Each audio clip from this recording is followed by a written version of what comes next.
and welcome to Youth in Sports, where every Tuesday night at 7:30 p.m. we feature special guests from near and far. The program is sponsored by ATI Physical Therapy, providing certified athletic trainers to more than 30 area high schools and colleges. First State Orthopedics, the team taking care of Delaware with a commitment to excellence. And Wilmington University, where Youth in Sports is produced by the College of Technology's students and faculty. And now, from the studio at President Jack Barcelona's Wilmington University, your hosts for Youth in Sports, ALSSM Mr. Sports Medicine 2012, Dr. Michael Axe, UD and St. Elizabeth's own Dr. Joseph Strait, and co-founder of Youth in Sports, Mr. Walter Laudine.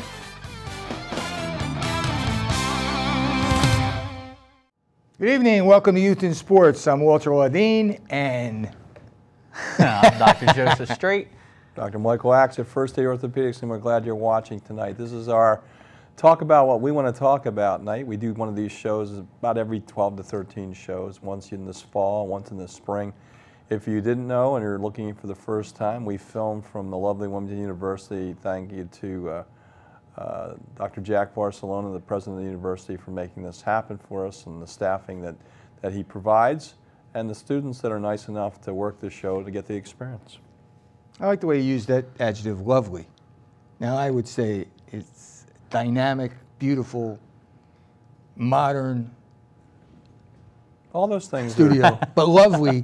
That's what Jeff would use from England. Lovely. Well, I was hanging out with Dr. Steele today. There you go. Lovely. You know, well, that's okay. His daughter was on TV last night. On what? I'm trying to block him down. It's one of the TV sitcom. Oh, she's an actress? No. It actually was not CSI, but. We'll get back to you. What is she doing? She's an actress. Oh, that's why he just asked. Is she an actress? He said no. Right. No. She's an actress. Absolutely. Okay. Wow. Yeah, yep. All right. Law and Order. Well, Law and Order. She was Order. on Law and Order last evening. And you know, That's nice. one of our graduates from the show does a Law and Order. She plays a reporter, the lovely Katie McGee, who's also a news announcer on a New York station for the last, 10 years, Mike? Since we had her on the show? Yeah, that's hard to make. That's a tough industry. You think It is a tough You think industry. medicine's harder. Real estate, that's really a tough industry. You know, we never mentioned the fact that one of our colleagues from the show that was used to come on at least once a year, he took Kevin Treslini's place as the announcer, or the writer for the News Journal, and did the sports and did a great job. And that was a good friend of the show, Buddy Herlock. And the past year, Buddy succumbed to, I think it was a brain tumor, and passed away. And we like to, just give a shout out to him and his family, and say that we're really going to miss Buddy. He was a great part of the Wilmington sports, especially the high school sports, and did a wonderful job. And a funny Buddy story is when we were in the old studio, there was a glass into the production room, and we had a girls, what was it, Mike? A girls volleyball team on? Keep going. I don't remember. It was the a girls story. volleyball team on, and Buddy, after the championship game, had moved their standings down from first to fourth. And their parents were there. It was a girls team. They were irritated at Buddy, and even the parents were irritated at Buddy. And they were talking about it, and we tried to say, well, it's all relative, it's an opinion, and blah, blah, blah, but they weren't hearing it. Next thing I know, Mike and I saw Buddy in the room. He had run down from his house. He was listening to the show. He was listening to the show. He was over at the News Journal listening to the show, and he showed up. And he came down to defend himself, and I thought that was really brave, to tackle a bunch of girls. Well, and he did it in a professional manner. And well, in the end, he knew their facts. In the end, they understood why he felt the way he felt. And the thing about it, Buddy Herlock and the Swami, Kevin Treslini, would predict every game that was played in Delaware. And I thought, okay, I see a lot of football. Let me see how I do with this. They whoop my hiney. Let me tell you, it's tough. I had 1 week that I beat them out of 16. 1 week. And I'm talking about when they beat me convincingly. Does that include like high school football, volleyball? No. Just all football? It's all football. Just the all prediction football? of football. Yeah, I would do better. I would think I could do better in volleyball. But Well, Well, there's got to be lumps taken in that.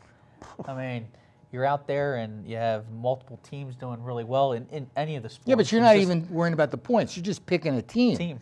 I mean, if you could do that in the pros, I mean, even there, I guess you'd have a tough time. But one of the things you talk about things being silly.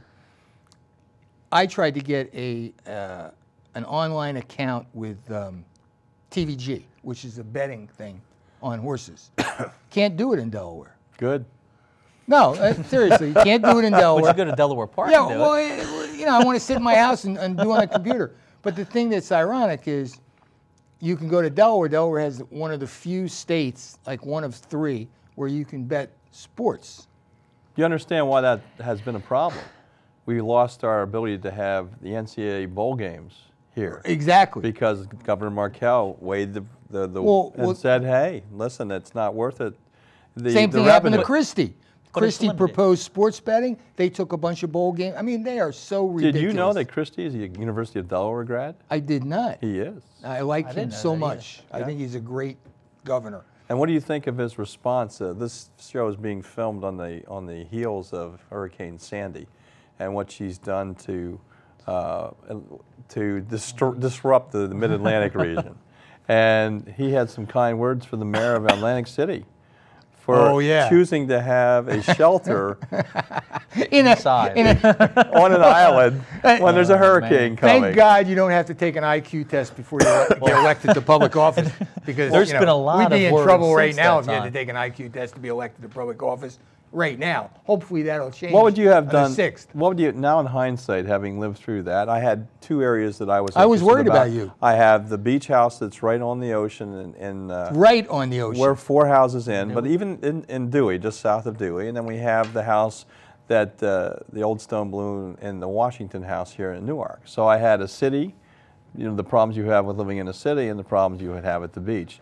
And I look back and I said, well, what would I have done differently than I did? And the answer was nothing. I think that I brought the things in like they told me to. That's what I did. prepared. We filled the bathtub with water. That's what I did. To make sure that there was enough potable drinking water. I didn't do any of that. And I made sure that nothing could blow around. That was it. Well, I got Well, to we're hand lucky. it to Comcast and to Delmarva Power. I did not lose my power or did not lose the cable. What I do want to say is the idiots that run NBC, Nice, CBS, nice. ABC. I mean, here you are. They say don't go out, so you're stuck in your house.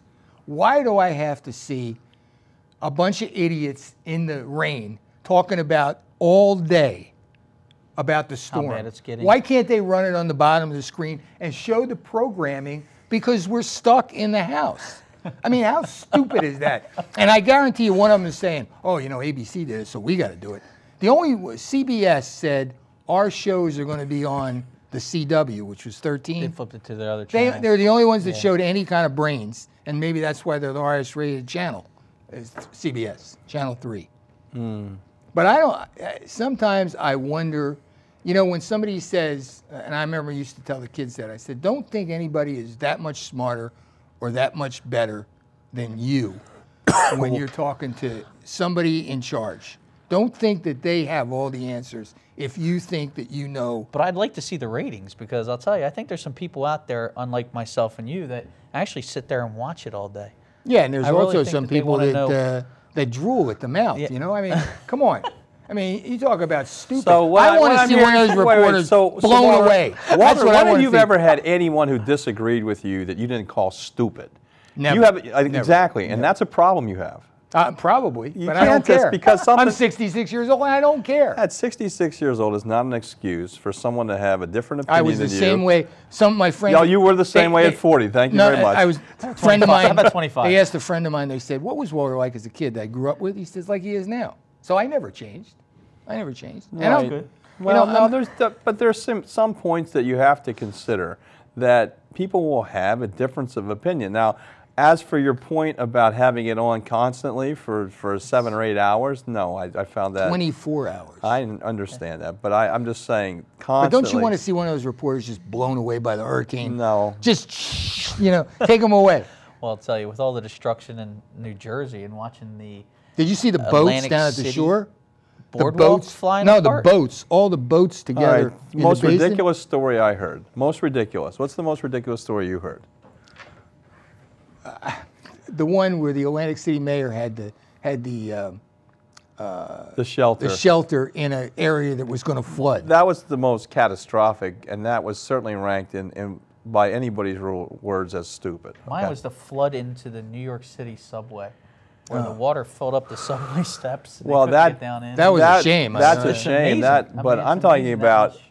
This is the most ridiculous story that I've heard of all.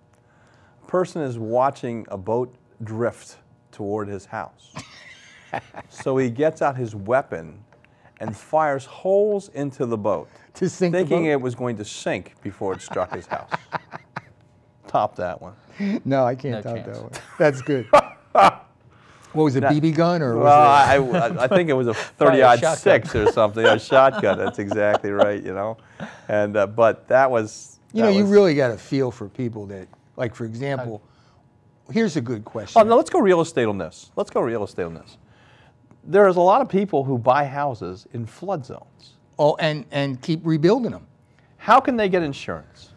They're subsidized by the But who will insure them? What insurance company would not have the acumen to know that that's a bad this is a investment? bad- exactly. And let's talk about the Rusty Rudder, North Beach, down at the, always. It's taken water once a year, once every other year. But there's national flood insurance that you become a part of. You have it, national flood I insurance. do, but it's only a part of it. Right, and national flood insurance compensates for the regular insurance, which is high. And you know, what about in California where? you But know, should they have? Should all you the have? time. Should people Yeah. have to insure you?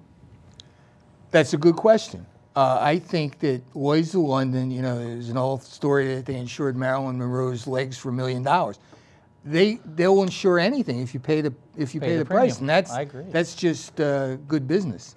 Okay. You know, if you want to costs insure more. your hands because you're a surgeon, and you want to pay the tariff, all this insurance, it's like a bookie. A bookie gets a big bet. He doesn't I take it all. understand He insurance, but lays they it don't off. have to. They don't have to No, insure but you. all the And that's what insurance, the insurance companies are doing. lay off with Lloyd's Yeah, of Because London. you and They're I, splitting it you with and each I other. have both seen times where people have used their home insurance and then they were not allowed. The company dropped them. Well, when I was with Prudential, Right. they said that you could get a good deal with Prudential to insure your home. So I checked into it, filled out a long form on You the phone. filled out the long film. And the last question was, do you have a dog? And I said, yeah. What kind of dog? I had a Rottweiler. It was the greatest dog I ever had. No, they wouldn't insure me. Wouldn't insure my house. I work for the just company. because of the Rottweiler. Because of the Rottweiler, which is obscene. Obscene. There's only 30 seconds left in this segment. Went like a clock. Yeah, but you know, I think it is worth, with your business in real estate, I would like to come back and I would like to have this show about what you do when you have a flood into your home and what the process should be. Now, what are these people going through and what your recommendations would be? We'll be back right after this.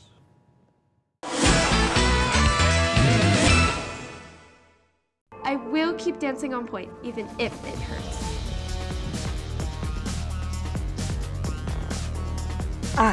My arm is killing me. I don't know if I can pitch another ball. But I'll just play through the pain anyway. I have to do the big stunts. To look better than the other cheerleaders, our tosses are bigger. My elbow really aches, but I've got to keep practicing. Don't tell them it hurts. They'll take you out of the game if you do. I have to push harder if I'm going to get a scholarship. I'm feeling dizzy, but I don't want to tell anyone. Everyone's counting on me. I can't rest now. Nearly 50% of all sports injuries sustained by middle and high school students are from overuse. Don't play through the pain. See your healthcare provider and follow their instructions for rest and recovery. Take the pledge. Become an advocate for sports safety. Visit stopsportsinjuries.org.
All right, we're back on Youth in Sports, and we're talking about things floods. That, we're talking about we're floods. talking about floods. And Mike's question was, what about if you live in a house and the water comes in or a tree falls down? Now, I know that on certain insurance policies, there's caveats, like if there's an atom bomb attack, it's void. But also man-made disasters like a tornado, a hurricane. I don't know. Some insurances cover it, and some don't.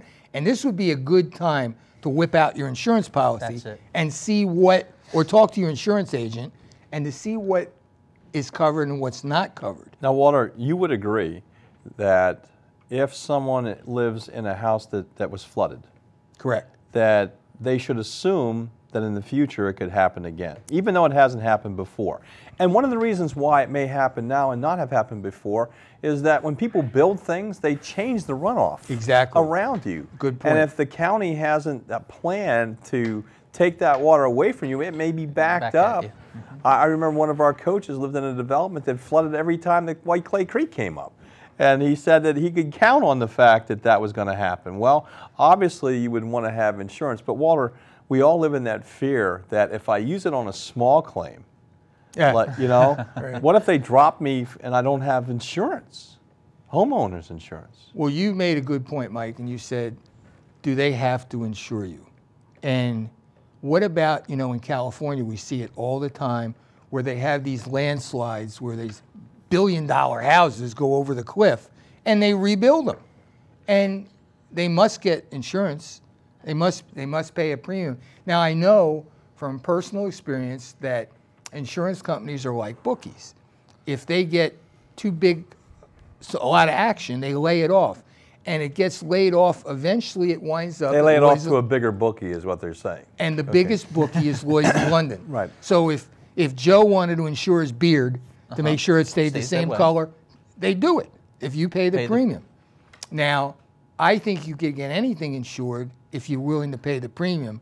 The object is, what's the premium? And coming to the show tonight, it was ironic that on 13, right before you get to here, there's 6 car payday loan shops, which tells me that the economy is in really bad shape. And I would love to go in one of those places and find out, A, if there's a prepayment penalty. Because suppose I wanted to bet on a horse and I got all my cars paid for. Give me $5,000, I want to bet on a horse or do something. And I want to pay you back tomorrow. I know there's got to be A, a prepayment penalty, and B, what's the interest rate.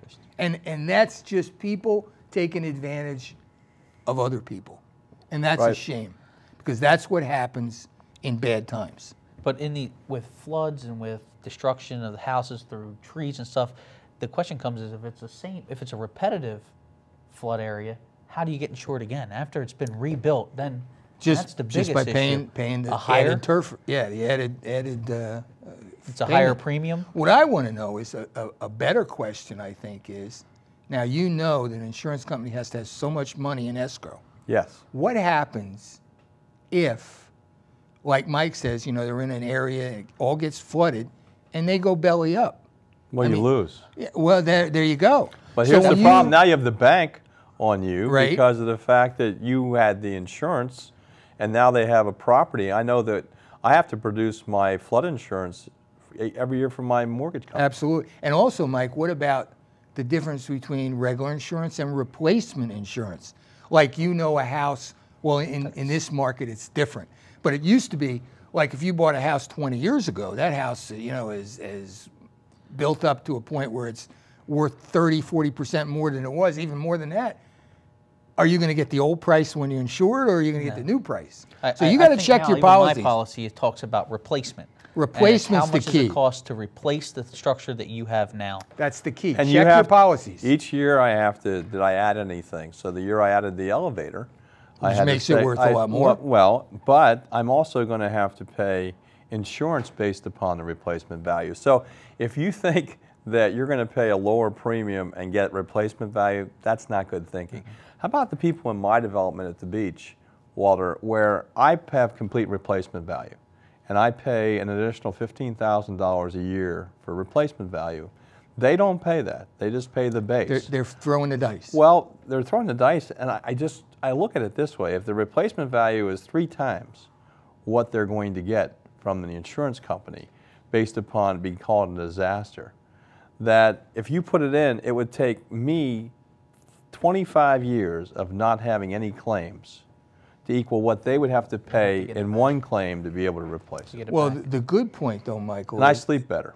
Well, yeah, and you were And smart. that's all that really matters. But don't forget, you have the wherewithal to do it. Some of these people do not. Yes. Oh, you mean they don't have the wherewithal to pay the additional premium? Yeah, they're working on margins. Right. But here's that's true. Here's the point that I don't understand is, you're the mortgage company, okay, and they don't have the replacement insurance, and they got to, they want to refinance or they got a large mortgage. How do you, as the mortgage company, let that go? Well, they're not supposed to, and that's why a lot of those went they belly walk up. away, right? They walk away, and they say, "Well, I'm not going to lose on this," and they're willing to go into bankruptcy for 3 years because after that, you all start over. Sure. Yep. In fact, I know people that were in bankruptcy. They got their credit card applications, in a month, and talking about credit card applications, we can move on to that because we're going to come back to athletes and credit cards, and should young athletes be given credit cards? I love that because it's a bad situation, and particularly today. It's something about the debt of this country, $16 trillion, and that's what the government owes. What do the people owe? What do the individuals collectively owe the banks, credit card companies, whatever? Are you still worth more dead than alive?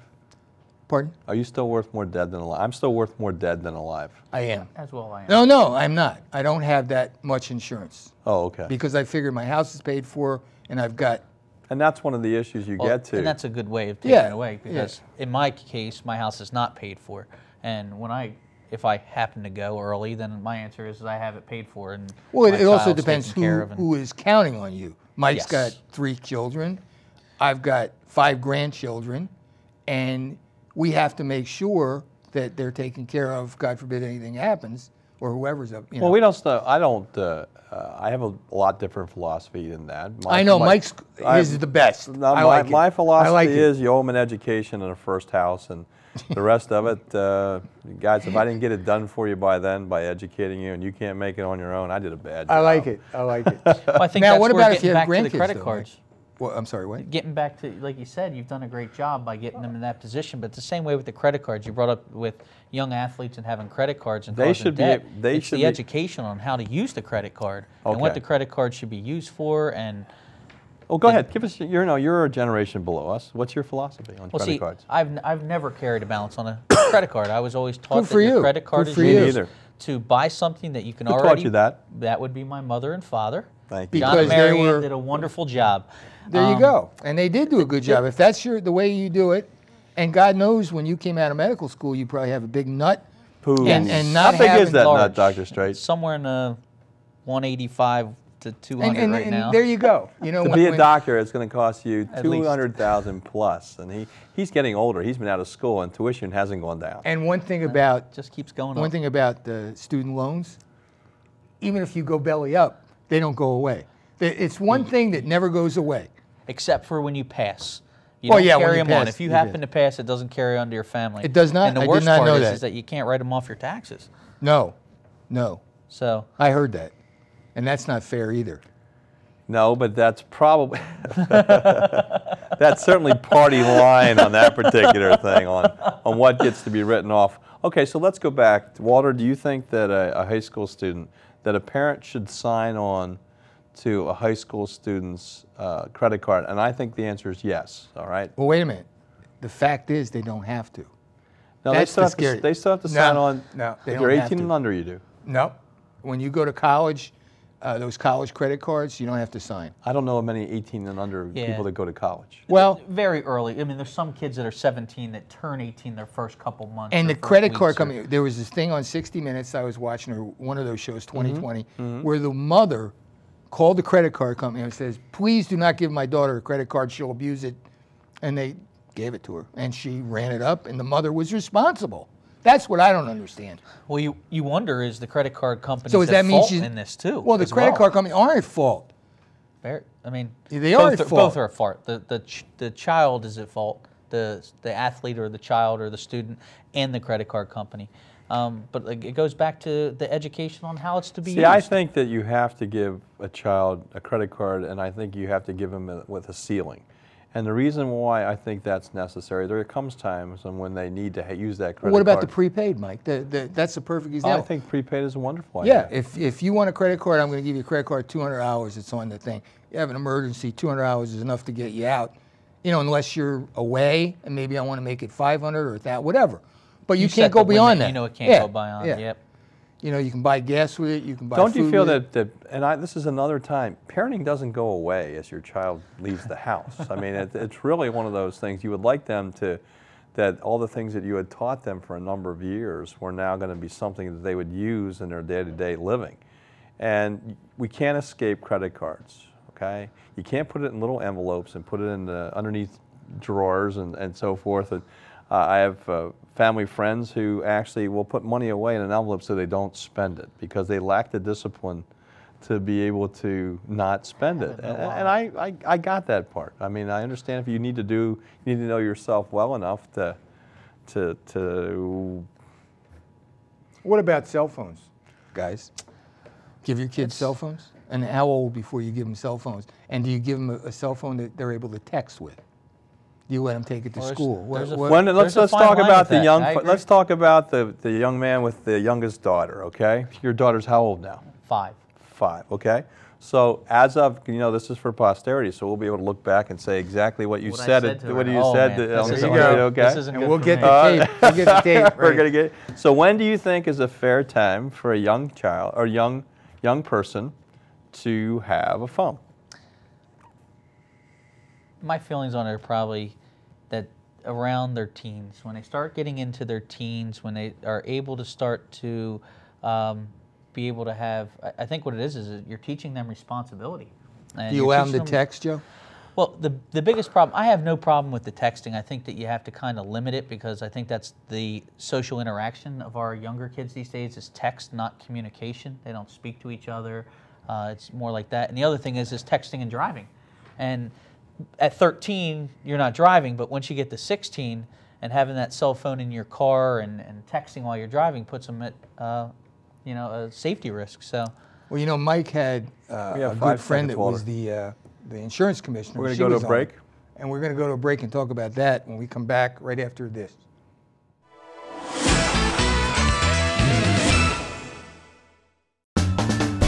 What does opportunity mean to you?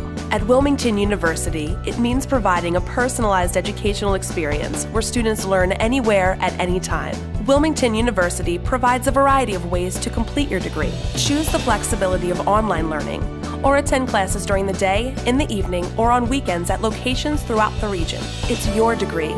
Choose how you earn it. Personalized education, affordable tuition. That's the difference at Wilmington University.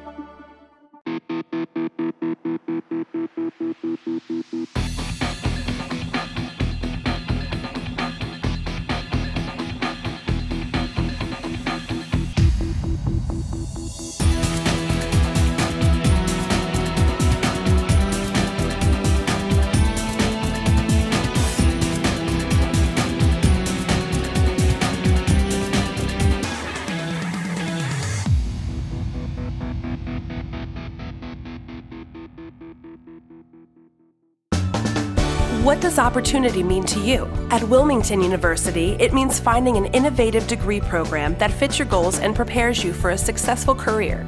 It means finding a school that fits your life. We know the importance of providing individual attention, affordable tuition, and unparalleled flexibility and service. Because at Wilmington University, it's not about meeting your expectations, it's about exceeding them. Personalized education, affordable tuition, that's the difference at Wilmington University.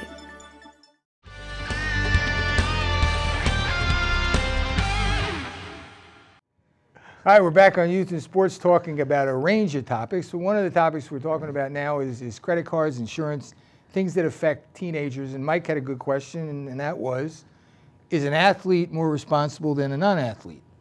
And is a non-athlete a person in the band or a person that's a thespian or a person that's in a chess club? Well, let's make the distinction. Someone who participates in after-school functions, whether to the because not everybody can be an athlete. And they might have to drive because they can't get the school bus home. Well, the school bus, there's usually a bus home. There's usually an activities bus. So that's usually not. But they may have to work to help the family. They may have to work after school or to help to pay their bills because they want to have a car. And they want to. Their parents say, "I'll buy you the car, but you have to pay for your insurance." Personally, Walter, I have a philosophy that if you are of a family of means and your child is participating in sports, then that really is their job. So therefore, I compensated my kids at the same level that they would have been if they'd had a job during that season. Now, if they weren't playing sports in that season, the expectation was that they would have a job and they lost their sport allowance is what I called it, so that they would have reasons to, and that included going to the practices to work out and so forth. I mean, their time is their time, which gave me a real appreciation of how long they were involved in those activities, and it's pretty time consuming. I mean, it's 20 hours a week. You have a daughter. Mike has one daughter, 2 boys. Your only child, daughter? Only okay, child. I had That's one all I daughter. have. Now I have 3 granddaughters, okay? And what we were talking about before during the break was, I know Mike and I treated our daughters different than we treated our son. And I know we're going to treat our granddaughters different than we do our grandson. Is that sexist, or is that, I know we're going to do it anyway, but what will people say about that? Is it sexist, Joe? I don't know. Are you going to do it? That word's tough. Yeah, I'm going to do it because, I mean, I don't know. I don't have Does a that son say yet. anything about Mike and I and you that we think in terms of when we were boys? No, I just think that it's the fatherly instinct over their daughter. I mean, that's what it really comes down to. Can they defend themselves if they got into a hostile environment? And our thoughts are that our sons are bigger. They may not be faster, but they certainly are stronger. They're not all created. And therefore, and the perceptions, you have 2 things working against you. One, the physiology is not the same. So there's a higher likelihood that a guy is going to be able to defend himself better than a girl.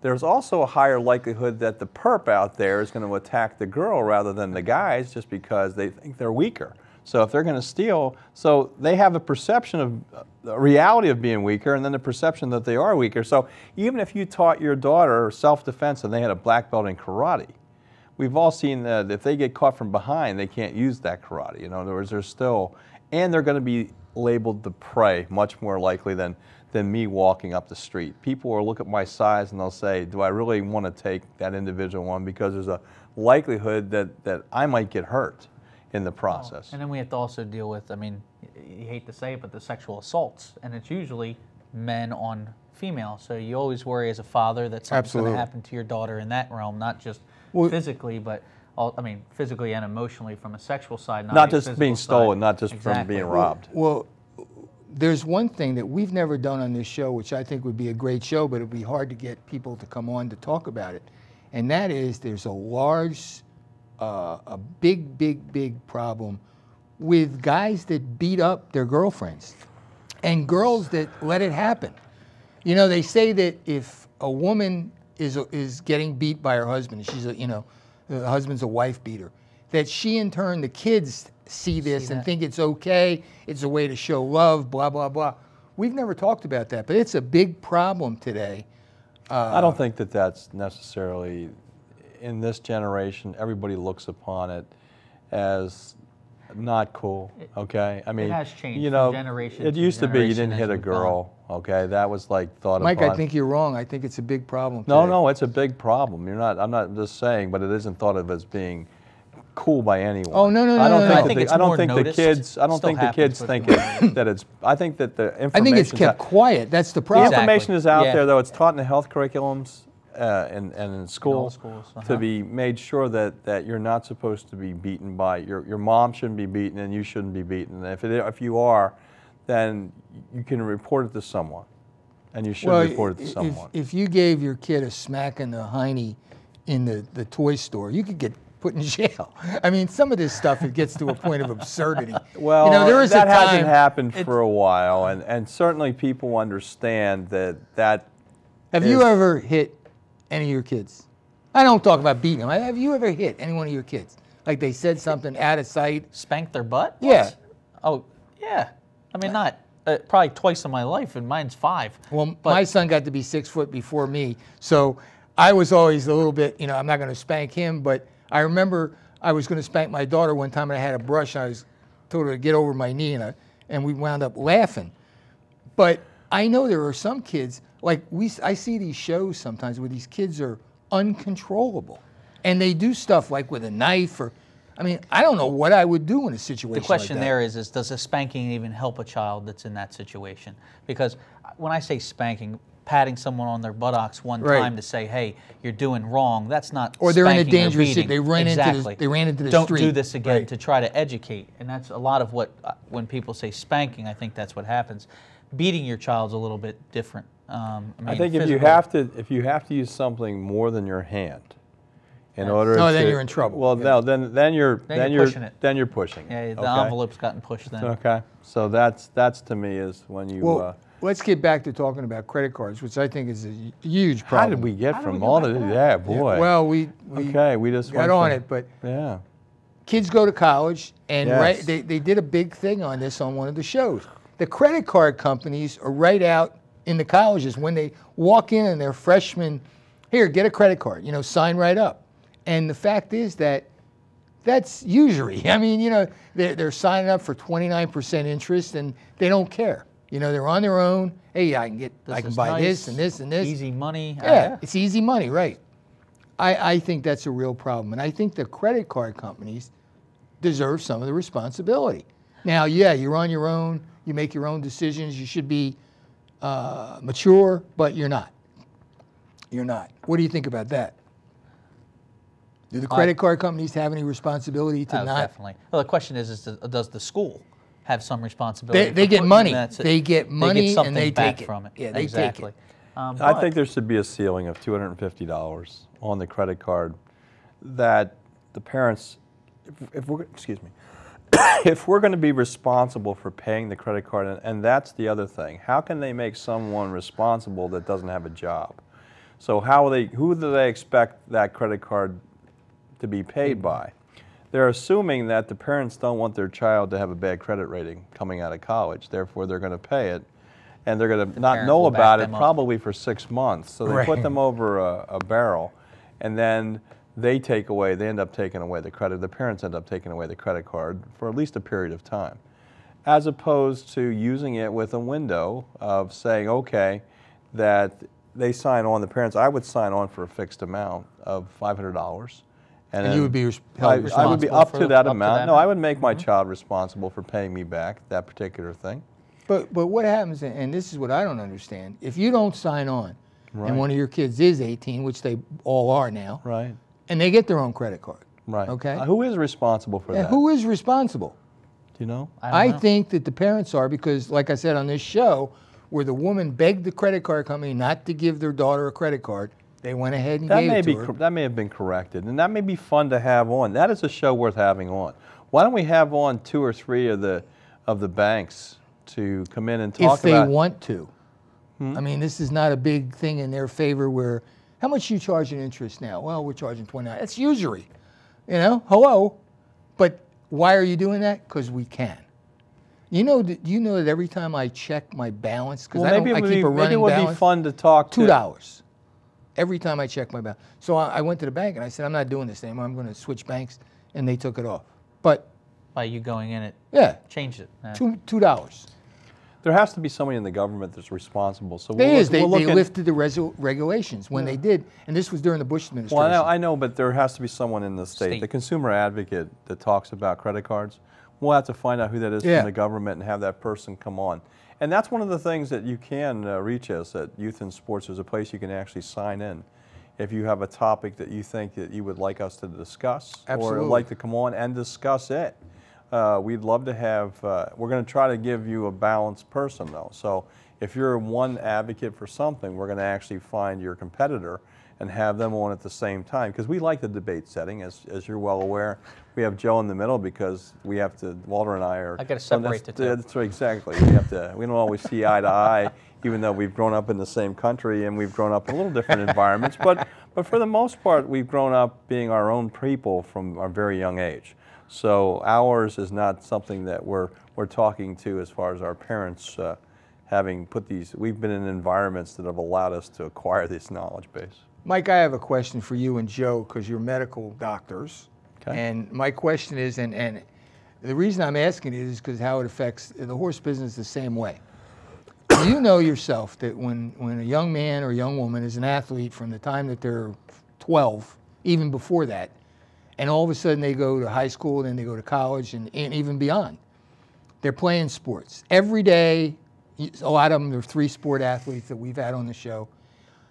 Are you telling me that that's normal for a body, and that body doesn't need some kind of pain relief at some time? And what's the propensity for an athlete to get hooked on a painkiller? And is it normal or abnormal? And what do you guys think about that? You both were athletes. What about your own experiences? You all, obviously both of you were hurt, or, you know, that I'm going to practice the next day after a game, or 2 days later I'm sore. What did you guys do about it, and what are the athletes of today doing about it? Because there's all kinds of different stuff today. Well, I think a lot of that comes down to is the level that you're at, because of the access to doctors, medications, things like that. So you take all 3 levels. You have to take high school football, you know, college athletics, professional athletics, and when you look at them differently, I mean, the professional athletes are doing this at a higher level. The people are faster, they're bigger in every sport. Does that mean they have a right to take stronger stuff, and do they? I just think that your injuries are, even though they're the same, they're more chronic. They've been doing it for a longer period of time, and I think that they have the access. It's their job. I think it's their job. They have to keep doing it. You know, we only have 30 seconds before our break, and it's probably a good thing to close on. But I do believe that when you start into the pill mindset to be able to perform, that it carries on beyond athletics. And we'll talk more about that right after this.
I know they never make me play with these guys, but why do they make me train like them? Training hard is important, and for professional athletes, it's their job. But kids aren't professionals and shouldn't train at that level. Keep kids safe on the playing field and out of the operating room. Become an advocate for sports safety. Visit StopSportsInjuries.org.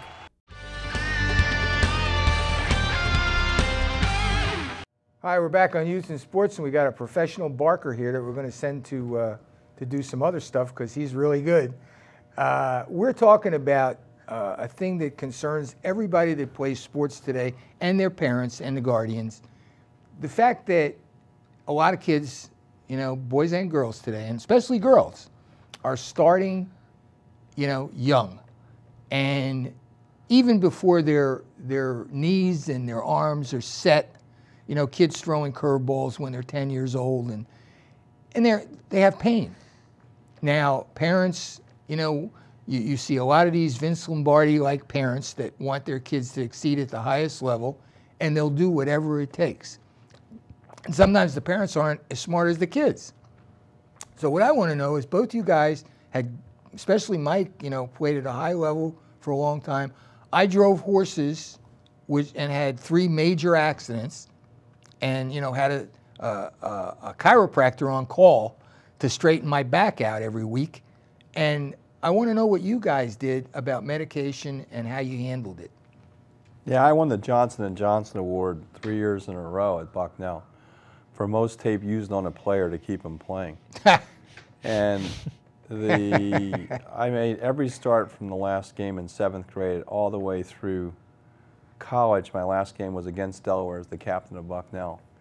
And there was occasions where it took them 45 minutes to tape me and a whole canister of tape. What'd you get taped, Mike? Your ankles, your knee? What'd you get At taped? one time, there was one occasion where I had a shoulder, both elbows, both wrists, a finger, one knee, both ankles. Okay? They all had to be taped for me to perform. And I never missed a down because of an injury. You were a gamer. Well, now, I used enzymes to help break down clots and hemate bruising and so forth. And yeah, but you had a medical background. No, you were going to be no, a doctor. No. And you're smarter than the average Yogi Bear. Yeah, well, but what happens if I offered you some stuff? Remember the ibuprofens and stuff. We didn't have those readily available, and we used aspirin. And I remember taking enough aspirin that my ears rang, which usually means you were taking too much aspirin. Your ears rang? I never heard that. Yeah, that's one of the signs called tinnitus or tinnitus, that if you take too much aspirin, your ears will actually start. You hear that? ring. You learn something every Yeah, but they won't take show. aspirin to that particular level. Okay. But I remember ringing in my ears, and I couldn't tell whether it was because I got my gong rung or whether it was because I was taking too much aspirin. So there are things. I remember taking aspirin so much that I bruised like a peach because my platelets were down and they weren't sticky anymore. So there's some things. We're going deep here now, Mike. Well, you're losing me. No, that's how it works. Now Joe understands, but I don't. Oh, well, if you bruise easily, the reason why you use aspirin as a blood thinner is it prevents your platelets from clumping. And if they can't clump, you bleed out into the tissue. Oh, okay. So that's why people take. Okay. So that's why people. So, yeah, I think that I didn't have them readily available. Had I had them readily available, would I have felt better? Probably. Would it have made my Sundays and Mondays where I was in the ice tub all the time easier? Yes. Would it have put me on the terrible trail to using pain medicine in order to play? Probably. Mike, if I came up to you when you were a college kid, yeah, and I said, Mike, I know you're All-American and everything. It's got to be a way you feel better. Mike, you play better. Take these Vicodin are great stuff. They're only $10 a piece. Take a couple of them, you'll feel a lot better. What would you have done? I probably would have taken them some of the nights. And you're smarter than the average But guy. my point is that I was playing against people that were so much bigger than me, and I felt really bad. So what did I do instead? You consume gobs of alcohol because it was readily available to you at the parties after the game. So that you Which a lot of athletes do. But of course they do. That's why I was saying earlier that you have to look at the level. And when you were talking, in high school, you don't have the access to that. But you got the beers. You got the beers in high school. See, I'd never consumed alcohol. I think it's more drank for fun, not for pain. When you get into the professional level, you've been beat up for so long. I mean, we know how many professional athletes have had alcohol issues. They've had pain medicine issues. And just the chronic injuries and the chronic pounding they take. Doc Medich convinced me. He was one of the orthopedic residents with me at Pittsburgh. And unfortunately, when he was pitching, he couldn't pitch without Percocet. So therefore, he got addicted to Percocet, and then that carried over to our residents, and he had a back problem. So he would get us to write for him his Percocet because he had been gotten. And he got lucky with Percocet. Yeah. No, and well, what happened was he got caught and lost his license and did other things, and we kind of fed into that because he was our friend and he needed that. So and that's one of the issues that your friends, when they're hurting and they're addicted to these things, they will take advantage of your friendship. Well, let me ask you a better question, both of you. I learned from that. Now, obviously, I'm a little bit more reluctant today. That was my hard lesson. And you obviously now know. I manage pain medicine. My patients understand the limits that I'll go. And there needs to be limits. All your patients need to know when they walk in the door what the limits are. I mean, and you have to put them out there. I think a lot don't. What I want to know is, when you're young and impressionable, are the coaches spending enough time on these kind of topics that, hey guys, look, you're going to hurt, don't be taking any of your mother's Percocet or whatever, Valium. I mean, there's parties I heard of where they throw pills in a thing and the kids pick them out, no matter what they are. I mean, you asked about the coaches. I really don't think that's addressed. I mean, it depends Should on it what be? level. It probably should be at higher levels. At college and professional what do you- sports, it should be addressed. Did I your think there's- coach at there's Bucknell probably- ever address pain issues? No, but I'm not sure that what is really a coach responsible for. I think he's And responsible. Vince Lombardi in his book said, look, I'm the coach of the Green Bay Packers. I pick every piece of equipment, including the Coaches don't do that anymore. They're limited by other people and what they're allowed to including do. the things for their shoelaces. But what And so I you agree with say that. When I coach. was in the horse business, I picked everything for my horses, their shoes, their equipment, everything. And I think that that's a big deal. I delegate. I don't think that I Well, ever yeah, could- you Well, I delegate because think you have that so that many means there needs patients. to be a program in place. And when you say coach, I agree with you. At the college level, there's multiple different people affecting all of the student athletes. And Right, there needs to be right. some education on, hey, Maybe there should be a coach for that. Well, maybe the parents shouldn't give up parenting just because their kid left the house. That is you true know, and as I well. find that way too often, particularly that first generation, a kid away. Like I was first generation college, my parents had never been away from school to go to school. So therefore, they didn't know what the expectations were. I didn't know what the expectations, who was going to take care of what, where, Right. and how. And I learned some difficult lessons from some really good people. Did you know how to wash clothes when you went to college? I did not. Yes, I did. Yes, I did. I knew how to taught a wash couple of kids how to wash I knew clothes. how to wash clothes because my mother made me wash my uniform every Sunday because she wasn't going to do it. Could you cook? it's too dirty. I could cook You because could- I was you an still only cook, child. right, I was an only okay. child and had to cook, or I'd Our starve to kids death. could cook and wash clothes. What about you? Going to teach your daughter to cook and wash clothes? Definitely.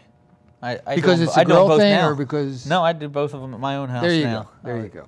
I enjoy it. Does your Oh, wife work, man. Joe? Yeah, she does. Okay, so She you works. feel like my wife worked. I feel like you know, I'm going to do We the have to laundry. work You're together going to at do both this. things to get Well, everything yeah, done exactly. together. I agree with it. Exactly. Well, I go back. I mean, you brought up about stuff in sports. Well, I had my first knee surgery at 12 years old. Did you Dr. really? Newcomb from our First Aid Orthopedics. Okay, now just there's a recently perfect retired. thing. You had an injury. So He had a consequently... condition. He had I a had a condition called medical problem It's as a a really kid. tough. Oh, by the way, my knee is good. Good. Remember you asked me? I if- know. It's good. No news from you is good news. Dr. Axe took care of my knee. It's good. He took I care of it injected him last on the time. set. We'll be On the watched set. next week, and you'll actually We should have watch me. filmed it. We should have filmed it. We should have filmed it. But anyway, it's good. It feels He only great. passed out once. Thank you so much, Michael. And Right. screamed a lot. But you had a problem, okay, and you had to get operated on.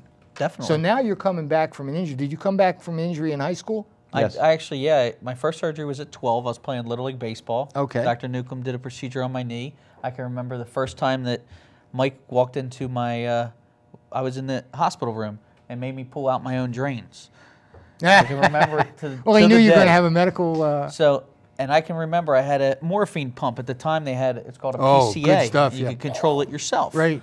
I pushed it once. I got sick, and I never touched it again. And I've had, what, 3 left knee surgeries and a right knee surgery since. But and you had to rehab. That's correct. Okay. Rehab Now, what was your? Do you consider yourself to have a high pain threshold? I don't know. I mean, I look at it and The say. answer is yes, he does. Well, I I look don't. at it and I I say don't. that I know No, you the do not. effects of the pain medicine Wimpy. a lot worse. Okay, but what I'm saying is, what were your choices when you were rehabbing and coming back? What were your choices as far as self-medication? And what did your parents say and your doctors say? And what did you do? I think the only thing I used was naproxen, which is an anti-inflammatory like Aleve. Okay. It's a stronger Aleve. I didn't use any pain medicine, narcotic pain medicine, which is prescribed for surgeries like that. But like I said, I had a bad situation experience. with That was a one good thing. trust, and Yeah, it that was a helped good me. thing, yeah. And I was able to get through the next series of things. As Did I anybody went come on. to you and say, "Hey, Joe, look, if you take some of these Percocet or Percodan"? Nope. I played We- I played And why 3 are years of high school Percocets football because I more had no popular surgery than doing that. Percodans? Easier to get. Easier to get? Yeah, we don't order Percodan because it's an aspirin derivative. Right. But Percocet's Tylenol. Tylenol, So therefore, right. you have less side effects of the aspirin, which causes ulcers in your stomach and so forth. Right, right. So that's why. But if you have a heart attack, the aspirin part would be good, wouldn't it? Well, you should give somebody immediately an aspirin under their tongue if you think they're having a heart attack. and You that's a won't go good wrong. point. That's Yeah. a good point. Mm-hmm. Learn We something carry, on this we show carry, all we the carry it time. with us. But no, Walter, I never had. Yeah, never had nobody Nobody come up offered. to you. No, not in Nobody high ever school or offered. college. And Anybody come up with steroids and say, "Hey, boy, Mike, you're playing undersized, oversized guys. If you had..." That's a really interesting question that's been asked of me. In 1972, my partners, my I had friends at Southern Miss and at Miami, and they both put on 50 pounds their freshman year. In their head? No. They definitely put on 50 with the vitamins that their coaches gave them. Okay. The vitamins their coaches. The quote, vitamins? Right, right. Had I had access to those vitamins in a heartbeat. Yeah, right. In a heartbeat. I did not play college sports. I went to University of Delaware, did not play college sports. I'd already career had in medicine, right? I'd already had knee surgeries, and at that point, my career was done sports-wise. But I was living with someone who actually was supplying the sports program with steroids. And it's a lucrative field. I mean, you talk about drug dealers. There's another kind of drug dealer. It is. And they're in the gyms, you know? And it is out there, and I think that athletes in the high school and college levels get more of that pushed on them than they do narcotic pain medicine. Here's a good question. Yes. Definitely. Twofold. We're going to run out of time. Make it an easy one. The pain medicine, the disadvantage, what happens with the pain medicines if you keep abusing pain medicines? You will become addicted to it. You will think. Okay, you're addicted. What's the results of that? The results of that is that you now become dependent on all situations. I only have 30 seconds left. 30 seconds. Well, wasn't it a fun show? Yeah, fun show. Next week we're gonna be having some interesting shows coming up. We're going to be talking about ATI, our major sponsor for the show. We're going to be talking about the Volts family, both Don and Matt and Mike, and we're going to have a show. Walter, you have a show coming up. I do, talking about the Lyman House. And don't forget, the 6th is voting. You should go out there and vote, occupy. Hope you did vote. Hope you did vote, or Bye go now. vote. Watch us on Tuesday nights.